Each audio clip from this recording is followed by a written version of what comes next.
Front पल्ला किस तरह से कटिंग करना है वो भी मैं आपको क्लियर बता देता हूँ। और ये है बेल्टेड में, क्रॉस कटिंग नहीं है, बेल्ट वाला है लेकिन स्टेड में है।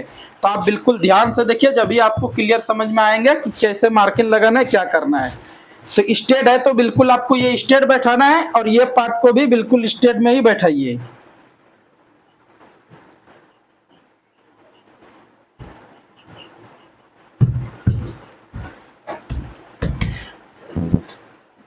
ऐसा बैठाने के बाद यहां से आपको सबसे पहले एक मार्किंग लगाना है कुछ इस तरह से। अब ये मार्किंग होने के बाद यहाँ पे आपको कुछ इस तरह से आधा इंच ऊपर, उसके बाद यहां से आपको मिनिमम 3.25 इंची पे ये मार्किंग लगाना है और यहाँ पे 2 इंची पे।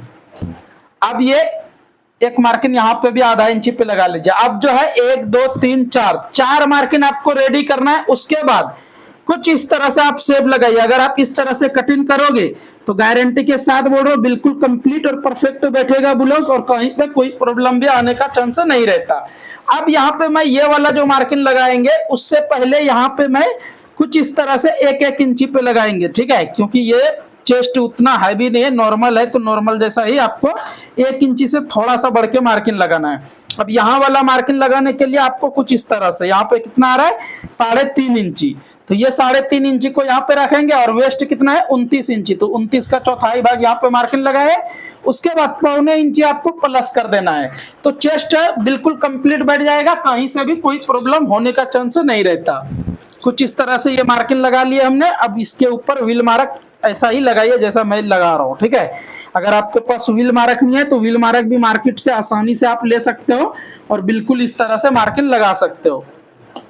अब यहाँ पे भी कुछ इस तरह से ये सभी मार्किंग को रेडी करना है।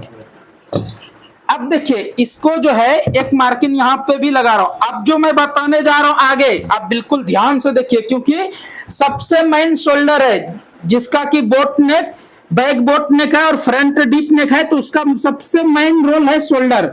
अगर आप शोल्डर के लिए मार्किंग बिल्कुल कंप्लीट लगाओगे तो गारंटी बोल रहा हूं कभी भी आपका ब्लाउज शोल्डर गिरेगा नहीं और नेक लाइन लूज होगा नहीं। तो आप बिल्कुल कंप्लीट देखिए, जब ही आपको क्लियर समझ में आएंगे। तो अब यहाँ पे करना क्या है, सबसे पहले जो मैं मार्किंग लगाए थे स्ट्रेट, उसको फिर स्ट्रेट कर लेता हूँ।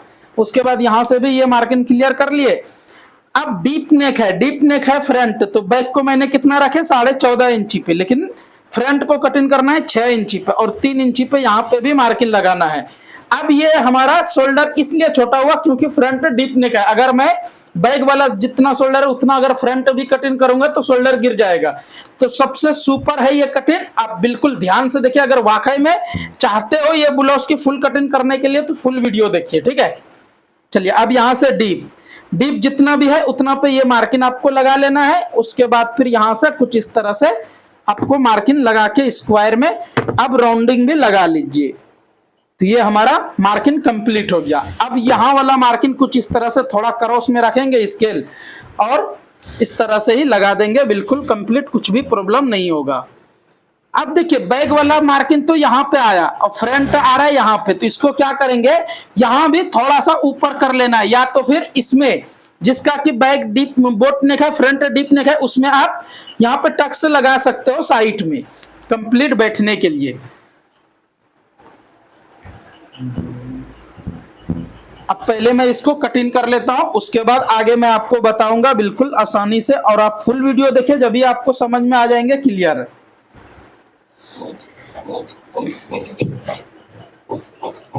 वीडियो अच्छा लगेगा तो लाइक शेयर कमेंट करना ना भूले। अगर फेसबुक पेज पे देख रहे हो तो पेज को फॉलो कर लीजिए, यूट्यूब पे देख रहे हो तो चैनल को सब्सक्राइब कर लीजिए, इसी तरह से हर रोज सिलाई का काम सीखने के लिए। अब यहाँ पे भी आपको नॉक से कुछ इस तरह से लगा लेना है।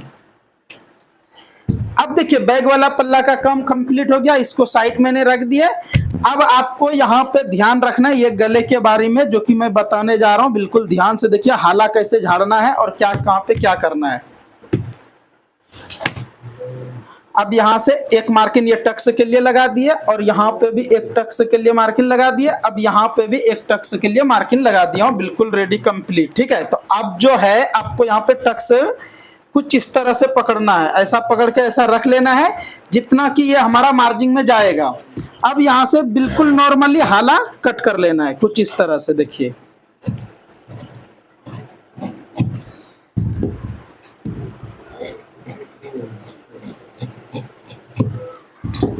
ये भी हमारा कंप्लीट हो गया। अब जो है एक बार मैं आर्मोल मेजरमेंट कर लेता हूँ कितना आ रहा है। बिल्कुल जितना चाहिए आर्मोल हमको उतना आ रहा है रेडी।